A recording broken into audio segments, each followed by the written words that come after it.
नमस्कार, मी सुजाता आणि Sujata sound recipe या चॅनलमध्ये तुमचे मनापासून स्वागत आहे। आज आपण बनवणार आहोत पापडाची कोशिंबीर। प्रथम पापड भाजून घेणे। मला माहिती आहे पापड गॅसवर असे भाजणे चुकीचे आहे, पण कधीतरी भाजले तर काही होत नाही। पापड एकदम कुरकुरीत झाले। एका भांड्यात पापड तोडून घेतले, पण त्याचा चुरा करायचा नाही।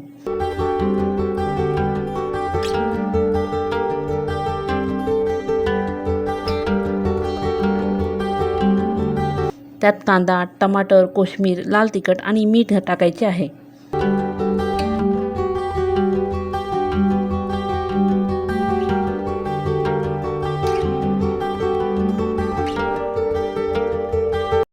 आणि एकजीव करायचे आहे। फोडणीसाठी एका कढईत तेल गरम केले आहे।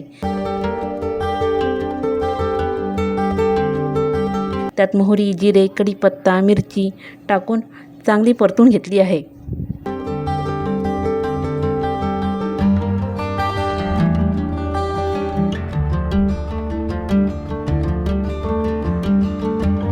ही फोडणी कोशिंबीरमध्ये टाकायची आहे व कोशिंबीर चांगली एकजीव करून घ्यायची आहे।